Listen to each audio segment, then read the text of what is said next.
उत्तर Odisha Sambalpur special street food चाउल बरा सहित तेंतुली पानीर रेसिपी आज मुझे सहित शेयर करी। देखंतु केते क्रिस्पी होइछि, ऊपर पूरा क्रिस्पी रहिबो, भितर सॉफ्ट रहिबो। तो देखंतु सर्वप्रथमे आमे उषुना चाउल नहीं जिबा। मेजरमेंट ध्यान दियंतु, 4 गिना उषुना चाउल आमे नहीं गले।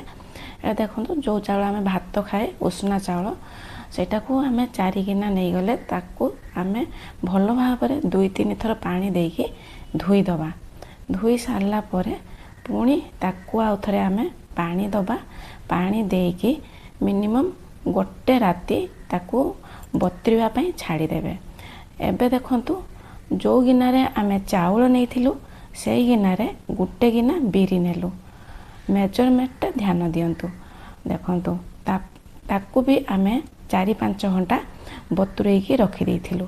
एबे देखंतु ता परदिन पुणी चाउल को आउ थरे 2-3 थर मु भल पानी रे धोई देली, बिरी को मध्य धोई देली। एबे कोन करिबा ना शिଳରେ आमे ताकू भल भाबरे चिक्कण करिकी बाटी दबा। आपण माने मिक्सी जार मध्य यूज करि पारंती। जेहेतु आमे उषुना चाउलटा नेइचु सेटा को टिके बाटिबा पई प्रॉब्लम होबो। अल्प अल्प पानी देकी ताकू स्मूथ बैटर प्रस्तुत करिवे। सेतिपई मु शिଳରେ बाटिली। मिक्सी जार रे एते भल से होबो नाही बोली मिक्सी जार रे भी आपण माने बेसी समय चलेकी स्मूथ बैटर बनै पारिबे। देखंतु एबे हमर चाउल बिरी को भल भाबरे मु चिक्कण करिकी बाटी नेछि। ताकू टिके भल भाबरे फेंटिबे। टिके फुला फुला जते पर्यंत न होइछि, हल्का न होइछि, टिके भल भाबरे फेंटिकी पुणी 3-4 घंटा रेस्ट करिया पई छाड़ी देबे। एबे लक्ष्य करंतु गैस ऑन करिकी आमे गोटे कढ़ाई बसे दीचु। सेथिरे आमे रिफाइन ऑयल दे देलु गरम होवा पई। तो एबे देखंतु चाउल बिरीर बटाटा टिके फुली जाइछि। देखंतु केमती फॉर्मेट होइछि। आउ आपनकु एठी किछि सोडा कि इनो दबा आवश्यक पड़िबो नाही। जदि आपण माने इंस्टेंट बनाउचंती, सांगे सांगे चाउल बिरी को बाटी के बनाउचंती, ताहाले आपण माने खाइबा सोडा पके पारिबे। तो देखंतु चटनी पई मु तेंतुली को घंटे 2 घंटा पूर्वरु भिजे की रखी देइथिली। तो सेटा भलो भाबरे बतुरी जाइछि। एबे ताको चकटी की तेंतुलीर पानीटा को बाहर कर दबु। तो एबे लक्ष्य करंतु आ गुटे बाउल रे मु कंचा लंका 3-4टा नहीं गली आ लूण दे देली। ताकू टिके भलो भाबरे दळी देली। आपण माने छोट छोट पीस करिकी मध्य लंका को काटी परिबे। तो एबे लक्ष्य करंतु गोटे छांकुणी सहायता रे आमे तेंतुली पानीटा को छाणी देलु। सेटारे जहा कि खदड़ा थिबो बाहरी जिवो। तो तापरे आमे सेथिरे आउ टिके पानी दे देलु खट्टा टिके कम लागिबा पई। तो ता सहित आमे चिली फ्लेक्स आउ बीट लूण पके देलु। ता सहित आपण माने जीरा पाउडर पके देबे। आउ धनिया पत्र को छोट छोट काटिकी रखिथिबे सेटा मध्य पके देबे। ता सहित टिके चाट मसाला मध्य पके पारिबे। चाट मसाला पकेले फ्लेवरटा बहुत बढ़िया आसीबो। एबे लक्ष्य करंतु आमे चाउल जो बरा प्रस्तुत करिवु सेथिरे आमे जुआणी किछि को क्रॉस करके देइतेलु। तापरे ता सहित पान मधुरी दे देलु। एबे आवश्यक अनुसार लूण देकी ताकू भलो भाबरे फेंटिबु। पान मधुरी पेट को ठंडा रखिबो। आ जुआणी देले माने गैस एसिडिटी पेटरे तयारी होबो नाही। तो एबे आमे भलो भाबरे चाउल को फेंटी देलु। फेंटी सारला परे एपटे देखंतु तेल प्रॉपर गरम हेछि। आमे ट्रायल पई गोटे पकेलु। देखंतु सांगे सांगे चाउल बराटा ऊपर को फुली आसला आ तार प्रॉपर शेप नेला। देखंतु केमती गोल हेकी शेप नै जाइछि।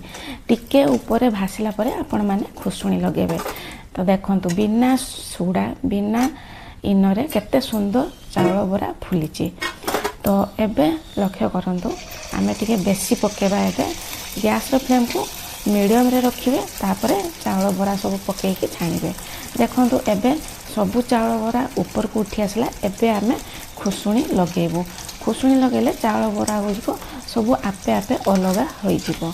तो देखंतु एमिति खुसुणी रे एपट सेपट टिके कर देबे, जहा कि चाउल बरा पूरा सबु आड़े सेम कलर आसीबो आउ भल मध्य देखा जिवो। देखंतु केते सुंदर होइछि। पूरा ऊपर କ୍ରାଞ୍ଚି ରହିବ, ଭିତରେ ସଫ୍ଟ ରହିବ। ଥରେ ନିଶ୍ଚିତ ସମ୍ବଲପୁରର ଷ୍ଟ୍ରିଟ୍ ଫୁଡ଼୍ ଚାଉଳ ବରା ତେନ୍ତୁଳି ପାଣି ଆପଣମାନେ ନିହାତି ଥରେ ଘରେ ବନାନ୍ତୁ। ମୁଁ ଆଗରୁ ଥରେ ଆପଣମାନଙ୍କ ସହିତ ସେୟାର କରିଥିଲି, କିନ୍ତୁ ମୁଁ ଥରେ ସମ୍ବଲପୁର ଯାଇଥିଲି, ସେଠି ମୁଁ ଖାଇକି ଆସିଥିଲି, ତ ମୁଁ ସେଇଭଳିଆ ବନେଇବା ପାଇଁ ଚେଷ୍ଟା କଲି। କିନ୍ତୁ ଏଇଥର ପୁରା ପରଫେକ୍ଟ ମୁଁ ସେଇଭଳିଆ ବନେଇଛି ଚାଉଳ ବରାଟା। ଆଉ ମୋତେ ଲାଗିଲାନି କି ମୁଁ ମାନେ ମୋତେ କମି କିଛି ଲାଗିଲାନି। ଦେଖନ୍ତୁ ଭିତରେ କେତେ ସୁନ୍ଦର ଜାଲିଦାର ହୋଇଛି, ଉପରେ ପୁରା କ୍ରିସ୍ପି ରହିଛି। ଏଇଭଳିଆ ଆପଣମାନେ ଚାଉଳ ବରା ଦେଖନ୍ତୁ, ଭିତରେ ପୁରା ସଫ୍ଟ ରହିବ, ଉପରେ କ୍ରାଞ୍ଚି ରହିବ। ଆଉ ତେନ୍ତୁଳି ପାଣି ସହିତ ଯଦି ଆପଣମାନେ ଖାଉଛନ୍ତି ତ ଆପଣମାନଙ୍କର ପୁରା ମାନେ ଲାଗିବ ଯେ ଗୁପଚୁପ୍ ଖାଇଲା ଭଳିଆ। ଆପଣମାନେ ଆଉ ମାର୍କେଟରୁ ଗୁପଚୁପ୍ ଆଣିକି ଖାଇବେ ନାହିଁ, ଏଇଭଳିଆ ଚାଉଳ ବରା ବନେଇକି ଘରେ ହିଁ ଖାଇବେ। ତ ଏବେ ଆମେ 3 ଥର ପକେଇକି ଚାଉଳ ବରା କାଢ଼ିଦେଲୁ। ତ ଏବେ ଦେଖନ୍ତୁ ଆମେ ତେନ୍ତୁଳି ପାଣି ସହିତ ଚାଟ୍ ମସଲା ପକେଇକି ଭଲ ଭାବରେ ଆଉ ଥରେ ଟିକେ ମିଶାଇ ଦେବୁ। ତାପରେ ଯେମିତି ଷ୍ଟ୍ରିଟ୍ ସାଇଡ଼୍ରେ ଯେମିତି ଦିଅନ୍ତି ଚାଉଳ ବରା ସହିତ ତେନ୍ତୁଳି ପାଣି ଗୋଟେ ଦୂନାରେ ଦିଅନ୍ତି, ସେଇଭଳିଆ ଆମେ ସର୍ଭ କରିବୁ। ଦେଖନ୍ତୁ ଗୋଟେ ଦୂନା ନେଇଗଲି, ସେଥିରେ ଚାଉଳ ବରା ଦେଇଦେଲି, ଆଉ ତା ସହିତ ତେନ୍ତୁଳି ପାଣି ଏମିତି ଦେବେ, ଆଉ ଗରମ ଗରମ ଖାଇବେ। ବା ବର୍ଷା ଦିନରେ ଯେଉଁ ମଜା ଆସିବ, ଆପଣମାନେ ଥରେ ନ ବନେଇଲେ ଜାଣିପାରିବେ ନାହିଁ। ତ ମୁଁ ତ ଦେଖେଇ ସାରିଛି ଆପଣମାନଙ୍କୁ କେତେ କ୍ରାଞ୍ଚି ରହିଛି ଆଉ ଭିତରେ କେତେ ସଫ୍ଟ ରହିଛି। ଭିଡ଼ିଓ ଯଦି ଆପଣମାନଙ୍କୁ ଭଲ ଲାଗୁଛି, ଆପଣମାନେ ନିହାତି ଥରେ ଘରେ ବନାନ୍ତୁ। ଆଉ ଏପର୍ଯ୍ୟନ୍ତ ଯଦି ଆପଣମାନେ ଦେଖିଛନ୍ତି, ତାହେଲେ ଯଦି ଆପଣମାନଙ୍କୁ ଭଲ ଲାଗୁଛି ତାହେଲେ ଲାଇକ୍ ଗୋଟେ କରିଦିଅନ୍ତୁ। ଆଉ ଚ୍ୟାନେଲରେ ଯଦି ସାଙ୍ଗମାନେ ନୂଆ ଅଛନ୍ତି, ଚ୍ୟାନେଲକୁ ସବସ୍କ୍ରାଇବ୍ କରିଦିଅନ୍ତୁ। ତ ଦେଖନ୍ତୁ କେତେ ସୁନ୍ଦର ଦେଖାଯାଉଛି। ଆଉ ଥରେ ନିଶ୍ଚିତ ଘରେ ବନେଇବା ପାଇଁ ଟ୍ରାଏ କରନ୍ତୁ। ଯେଉଁମାନେ ମୋ ଭିଡ଼ିଓ ଦେଖୁଛନ୍ତି ତାଙ୍କୁ ହୃଦୟରୁ ବହୁତ ସାରା ଧନ୍ୟବାଦ। Thank you so much. ମୋ ଭିଡ଼ିଓ ଆପଣମାନେ ଦେଖୁଥିବାରୁ ଆଉ ଲାଇକ୍ କମେଣ୍ଟ କରୁଥିବାରୁ ଅଶେଷ ଅଶେଷ ଧନ୍ୟବାଦ। ଆଜି ପାଇଁ ଏତିକି, ରହିଲି। ନମସ୍କାର, ଜୟ ଶ୍ରୀ।